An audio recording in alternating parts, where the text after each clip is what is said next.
enormously greater than today. Thanks so much for that tune this morning. Kama katuzamo amanyi, kama katuzamo amanyi. Program amalungi omulungi wona wosinzira okutekanya wona wosinzira okutuwagira wona wosinzira okutunyumirwa wona wosinzira okutuwabula olyotya omulungi akadde ku mulimu sijjagana nabagabunako nyita lakisakano okwanti nebaza abakyala abaleko obuliri bwabwe naleko mwami wabwe mu bulungi bwatu nakwate kubo nagenda mukatale kuba embawo nemuyitamu ng'agenda okunonya sente. Thank you so much. Agenda okusubula nakati bane munonya sente kubanga oli mwaka obanga mwana muto andi bakwita linnyayo bakwita sekyobe bakwita mukasa nabo olina sente ne bamutongazi baba kuyita mukyala nakazibu muzeeyi muliza ku bantu mwasize mutendo banafe abalungi onawo osinzidde okubanga olaba ABS Vision Monday to Friday tubira ku program amakya amalungi ogenda ku saazi n'ebbiri okutuuka ku ssaawa 3 ez'okumakya. Program eno tuba tukutuusaako ebintu obadde ki sister embeera nga tinungi annaye mumusaasira abadde mulwadde. Sorry mulwadde. Anyway badde nkyabuuza ku wantu waffe omulayi mukyala mulwadde mukkone kijja kuba bulungi. Monday to Friday tubeerawo nga tuba tusaako program aky'amalungi tuba twogera ku nsonga eziruma eggwanga tuba twogera ku nsonga ebize ebyobulamu ebyensoma ebyobufuzi ebya business tugattako sports fortnet abeerawo ku ssaawa nga 2:5 at the same time birende byo beetagisa okukola nebaza oluntona wosinzira okubanga oli mu ggwanga okuva mu mambuka okutuuka mu Maserengeta okuva mu buvanjuba okutuuka mu bugwanjuba yonna wosinzira okubanga olaba ABS Vision nani nabaga tuli ku mutindo gwa digital wobeerawo n'obutukola ki tukufuna bulungi oba tufuna direct live and clear ate sirese bami abashalimbulira esayo ng'omukyala yagenze okukolera agolimbuliri webase akode chai bwewebisenkuwe kusanzaawo tolinda kumongera kulikayo mami wabale nnyo ssebo wabale nnyo omulimu gw'okukola ate netumira kubakedde ogenda ofera abantu bakedde kukola kipapula okisuule abantu bakirone wabale nnyo okufera abantu mu bizinesi najokera okukwasa kanungi obambi wabale nnyo munnange kase bange kola ki oyingiza sanyo nakulija kukyalo bakukwata baba nakukwata obuzibu bujja okuba neza nga tebanakukwata gera maaso okukola omulimu mu bulambufu tugikolera ddala lwaki onsekerera buza wiiki namba buza tubule gyobadde wiiki yonna naye weze makati ga wiiki gabadde makati ga wiiki nawe nasemba obeera wano kunaku lwa lwakusatu I think olwokuna saalabikako n'olwokutaano ng'obaddewo nali mwekizairo yawani Kampala nali mikono gya CMI akatonotono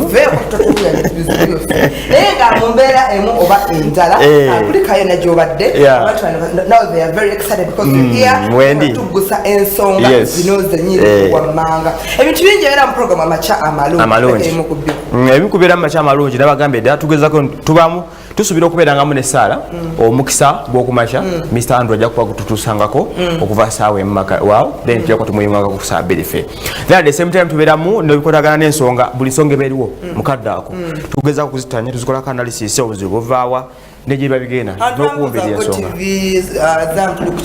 okusinziira ku mbeera eri as of now technology bagezako omutereeza era latest upgrade gyenfunye okuva omukulu boosi waffe nga kyandibanga mu week eno tuizo kubanga tugenda ku Go TV. Alright. Natuzeko ne free to air. But bakimanya nti kimu kikolebwako. Tusema ebintu bingi tusule okujofuna issues zanjalo. Tushayina ground wall. Sia kuba tukutoka wall wenyini okatale mufumbiro wall. Totembera butambula. Tunamuna kanyumira kala gasema kechiroto tule walose. Walose chi. Nobelanga mule okwelinda sebuti. Walose nge munanka lya bwoba. Ko josule tukebere. Osura otya bitambula bitya. Otya obosula bubi tukatobera ng'embeera y'okusobi ekyuka n'ekyo program era amakyama alungi tukyalisenge kaberenga etuwa ku mutima gwo gwe ali eyo wansi tubindeko abantu wammanga abantu aba people's government yabesigye omulimu tuli nawe people's government yalesa akavuyo mu ggwanga muno okamanyi tumina ku bibinja bino omuli people's government omuli people power omuli tiimu new formation wanu solo candidate mwanana ngole tiimu amafina tiimu kulandama muli eyo mutekanya. Thank you so much for watching. Yes, yeah. Atuna ziyagana tunako timu pasa gagasi akasuka na kola chip na timu Abdallah Msoke producer program program nyini. Thank you so much. Team we ready to go. Team Lorenzo oyo aina team. Thank you so much. Kamera bera omuzimu. Aina team. Ana team. Nanga team yabakadde kata abafuka bakweba mukula nnyo ata bakadde bo bateka. Bunga balya. Tale nanyini bachiala. Achale bagani. Alesina mtachi nagambe. Semzei mndota ngani ntale. Ya negombyo yali ku kamera. Singa msajja gwe yaliwa. Yo mchamo omwerwa ati atobole kutali mu kizigo. Obulali mu kizigo of course. Wange no bwali gani. Kati babuli ko original. Buli ko original kitegeera. Nafa abali kubudugafu tuli kuwaffe. Mutemu kyatunda. Nenga mu mbeera iyo. Wange batugalirawo wano abe Rwanda. Ne bagatola ku nyinda tudenge ya Irene ngesaza okuvano okuddewa e Rwanda. Ate bange Rwanda ekire edde ku bwabobwe. Enyinda empowerment nitini erina okwata kubo eddeyo ewabe waayo. Okuva tumaze kano banga naku gasato nga batugaliddwawo. Ne mu mbeera eno tu ebika bingi biyitingana. Sinawulira was the president kutugamba nti tuli ku kino tunakufuna like oba nti tuli ku kino batugadde olasonga bweti edeboze ekkulu eryo naye omwogezi wa polisi ofuono omwogezi wa government ofuono ye abaako ebimu nemwe ate nga tabamu they don't trust him bagamba nti alimba singamu abeera alimba bagamba so tufunye enjogera wadde nga tutafuna president kuba kwogera mu bulambulo ne tufunye okwogera okuva mu parties zombi both parties party e Rwanda n'eno eyaffe eya Uganda era nga akulira ensonga ez'omunda eza Rwanda alina ensonga ziyarayizinze ensonga ezimu ku zo lwaki batugalira tubatukkiriza kuyingiza bintu waawadde okukyalayo era basi ezitwala abantu Rwanda ziri awo zapakinga ezimanyi kiddako tezikendera wala okusitikira ddala abasuubuzi badde batwala ebintu already nabo bali awo bali stuck ku nsalo teri kuyingira wali ensalo eyabadde nga gye babadde bakkiriza Chanika. Exactly. Naye nayo bobanga oli Muganda ngova ngoli mu Uganda tukkirizwa kusala kola ki kugenda yo. Abulate abamanga abala baba bakkiriza ne bagenda nefa bawano twaganiddwa okusala okwate kubo okuyingira Rwanda. Naye ensonga ezimu z'okuziraised Emma kanja kulekeze nawe yongerezeeko. Ensonga ezimu mbu ezatugazza twalinga tuzeebuuza twakoze ki bana bantu bafaanagana omu student wa munne ensonga esooka ye waliwo ekibiinyi ekisinzira nekiteeberezebwa okubanga kirigezaho okuyeekera Rwanda. Ekyokubiri byabaddemuko ensonga towuuna nyinyonnyolamuko ensonga z'okukolana abantu baabwe ne batulugunyizibwa yabadde yakuba nti nti bakolesa Uganda erilandlocked country nga Rwanda okuyisa ebyamaguzi ebitala mu nsi endala affected. So before okusharinga ebingi tulabe ku video eyo kasooka tulira ku mboozi eyo tunajulirizaako.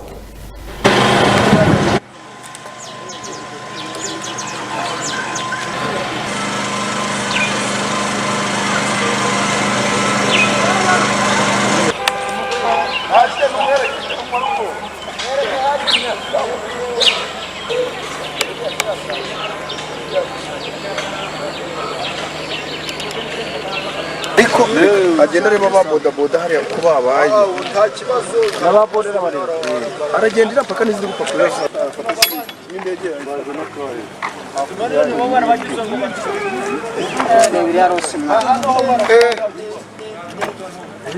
Musubuzi kati nange ndese motoka ya muhugu ntuse wano ku makya ngamanyi ibintu byateredde naye wenjogerera kati batugamba motoka teziyingira bamu abatise batugamba ibintu bitwara Kigali ate katawo nange ndine motoka wano nange ndi staka ate driver yomba yagala njeme ibintu kati sina kya ukora nyina motoka yange wali sedi Rwanda twatuse wano Uganda batugamba batisibyewo manager Uganda tugamba tuziyingize Rwanda amanyi oba Rwanda baziganye manager yageza ko kugenda Rwanda okumaye kubuza cye kiriwo nabagana omuddamu oluvanyuma bazigurira olwampaka ntuyingiza mu Rwanda batusasuza ntuyomba ate oluvanyuma twasasulidde omusulo bakoze eddabo twasasulanga bazikwisa mu nyondo ebiri batusana ku boda sanga nga boda bajigaddeho netwebuuza kiki oba atwongeza musolo atwongeze naye tugende naye terina kye batubuulira motoka zipakinze wano tizirina gyeziraga waliwo eziva Rwanda z'obumondi zo zifuluma nezingire waffe nebakkiriza naye kati zino eziyingire Rwanda batuganye mbadde tuteyo omuwogo yange niwanga mu mpaka basibyewo waliwo n'endala yambuse eri wali baganye kumbuuza omusolo ipakinze wali musajja mbala sente ate sente sinagenzija ate tebagala kunsoloza omusolo ate omusolo nguyina kati nibuuza kiki kiriwo. Ministry ya Foreign Affairs ya Uganda eragidde ambassador wa Uganda atula mu Kigali mukyala Olive Woneka agende akyalire Ministry wa Foreign Affairs e Rwanda abuuze bamumanyise biki ebigenda mu maaso tuzigonjera tutya mu bwangu ddala tusobole okulaba nti abantu n'ebyamaguzi bizinesi zitambula nga amateeka ng'enkola eya East African Community nga bwegamba. Naye ku ludda olwaffe mu Uganda nga gavumenti njagala kumanyisa bannayuganda, njagala kumanyisa banyarwanda, njagala kumanyisa gavumenti yaabwe, gavumenti ya Rwanda n'ensi yonna nti no Uganda terina buzibu bwonna, terina bulabe bwonna eyagala okugiteeka ku banyarwanda. N'olwekyo tewaba kutya omuntu yenna, munyarwanda yenna ali kuno oba munyarwanda ayagala kuyingira mu Uganda ayagala kujja muno okoleramu emirimu gye. Rwandans are facing Uganda currently are three.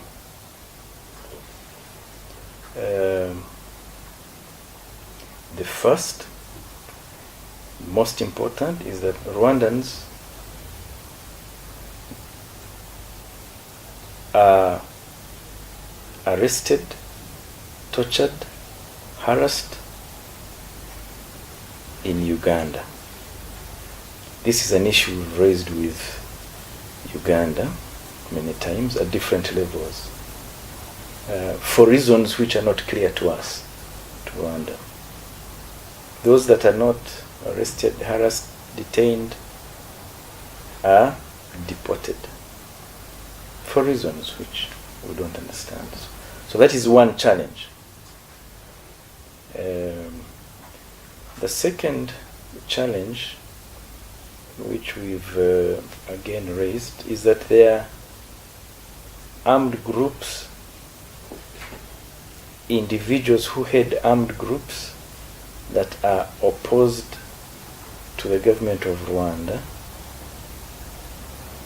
that have a violent agenda towards Rwanda, who operate in Uganda. The RNC, some members of the FDLR,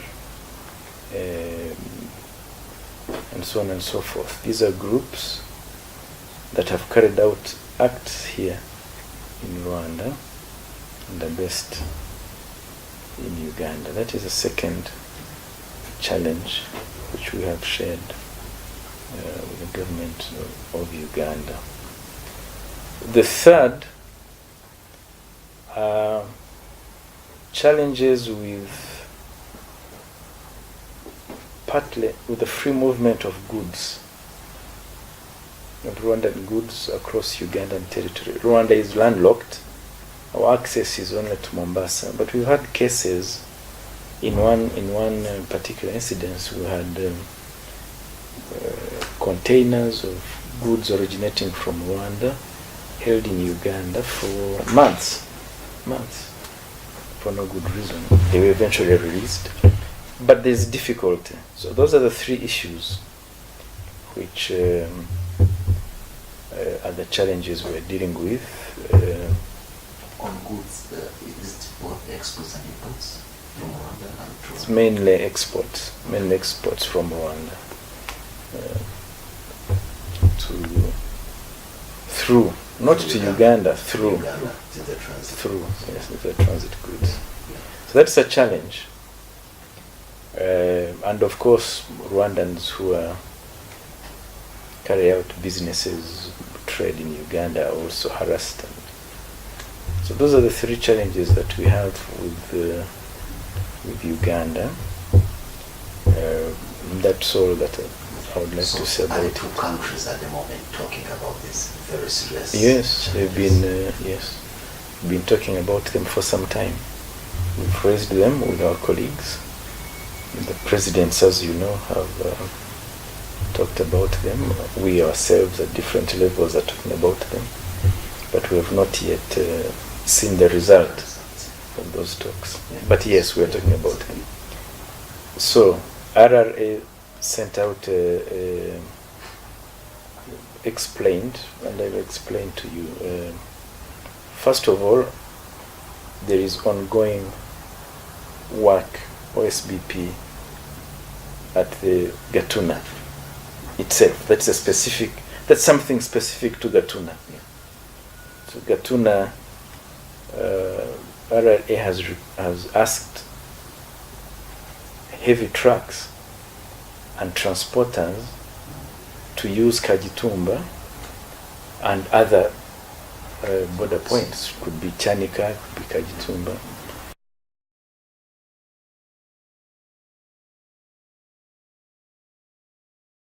Ebagami wega kuyingiza ebintu ebyo we shall down the taxes tukubisamo emisolo egyo emirundi emeka for example siwada we emisolo de mitwalo 10 kyokka olwayingidde ne bakkiriza ne bayingira abamu olwayingidde we bati bagamuyimirira nakati we bali their stack basudde emisolo bakudako linze ate bayingire ne bagamubeeraawo so embeera ekyali mbi nnyo ne wali akayimba kagamba nti labayo bwe kiri ekirungi abooluganda okutula awamu nga mulino kwagalana okwa Yesu kwe bakola ki ngawuliddezo kamene munno abaluganda mutula batya no era sabokebo muberenga musotinga ebintu ebyo banga ffe tubalabanga abaki abawamu akati ensonga endala nti basonga kwali yabuuziza tesokozino babadde bazimumunyamu tewanga tujja kugalike warning something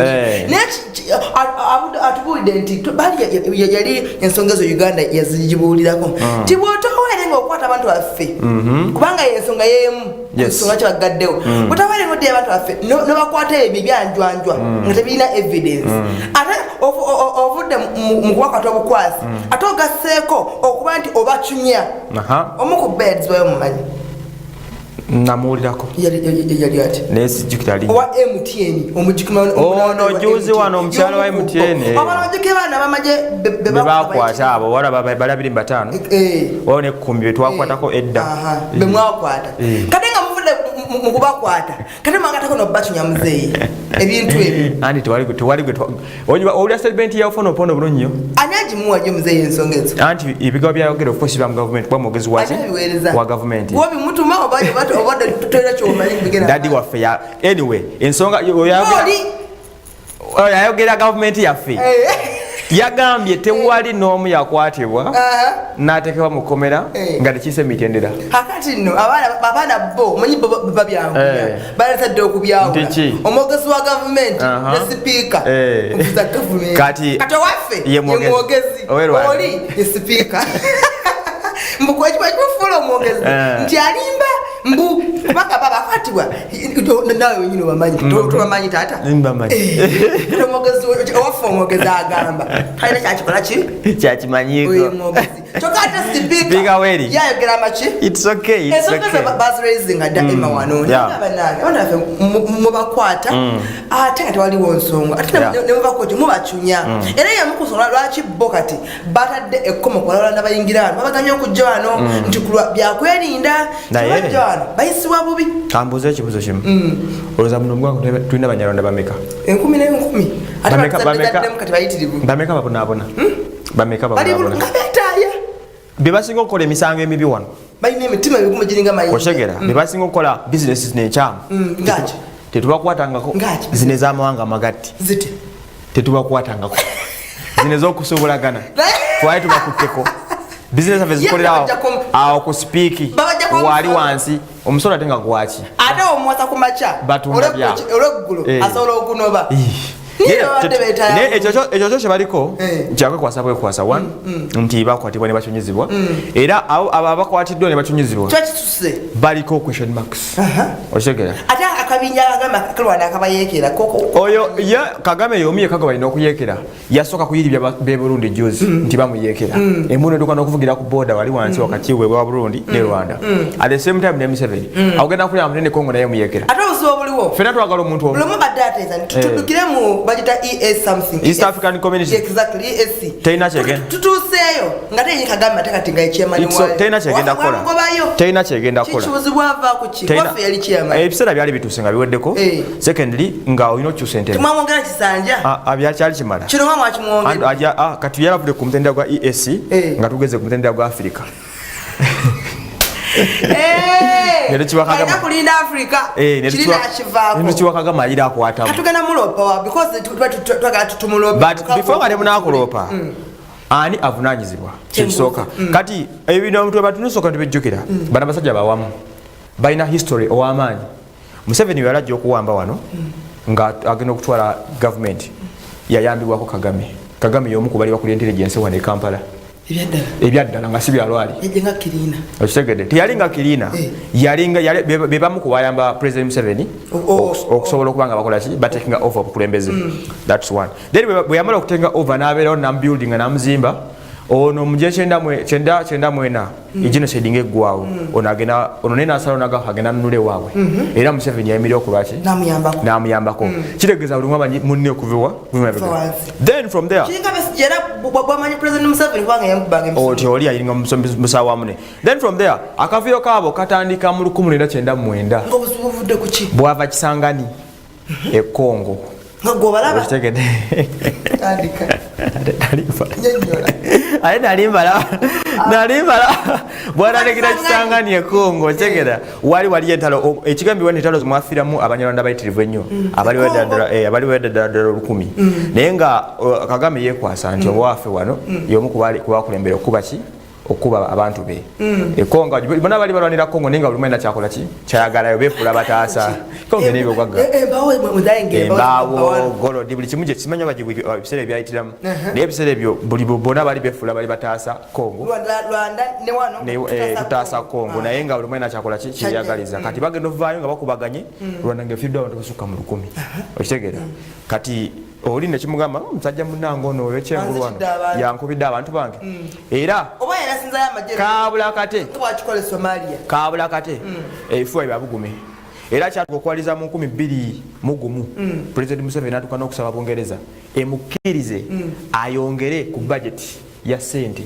zaateeka mu magye ng'agamba kitange sinywevu bayinza okunnumba eki esaawa yona era Kagame kyava agamba nti olaba agenze ne mu Britain asabe ku buyambi n'asaba bamukirize okumanyi tukyatambulira mu ngejero saninga Commonwealth zino ensi za wansi ziri mu third world countries tukyalina embeera nti bwoba ina kyagala okutopinga ku budget yo kati ng'eyo ebyokwerinda osooka kusaba kati ffe tusaba Bungereza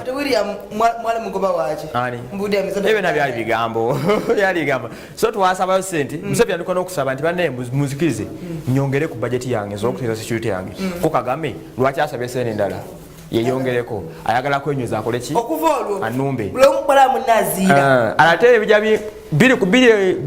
biri gumu nebijja biyingiramu ate besigye nekijja kigambibwako mbu emange ewavayo omukono gw'ensimbi ogwayamba ku besigye okukola ki okujja okutabula wano embeera neyongera okutabuka era kyawaliza 2 gumu okukwatibwa kwaba Abanyarwanda 10 abaasibwa ku nsonga za terrorism naye tebeeza 2 gumu ebiseera ebikukwatako ng'oli mutujju omanyi kyali kiriwo mu biseera ebyo nga tukyala akava Bin Laden iri by'abantu Saddam Hussein okitegera kati empalana etandikira awo ejja esajjuka nga baagala kukubagana okitegera buli omu kyesiga munne ono agamba oyagala kunyononera bulamu we Rwanda noono atakkiriza at the same time Kagame alina waatuuse nawulira ng'akuze Museveni akyamutwala nga student we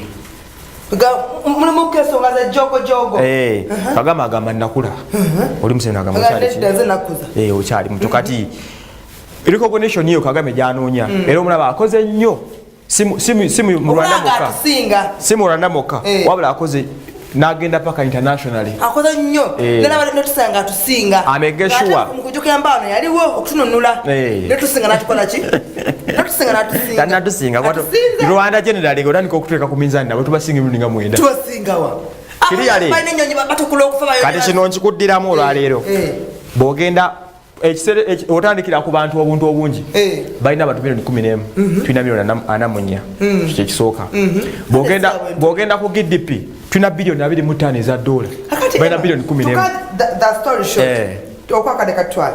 ani akosoba mu mbeera eno ekisooka kya byonna omuntu wa wansi akosebwa emmotoka 138 ziri ku boda zimiridde ekyo kirako kitegeeza ki awansi tugenda kukosebwa kyovula kasita tusinova nekola kino era jana naye bireberebera nga tukyali mu mboozi zaffe tukyawoza doyidoyi owa wano nga tanatula noweeri bano bona basenzimeera simanya abafuna opondo balimbyawo Let's go for a short break and then to come out on the ensonga enzatumuvawo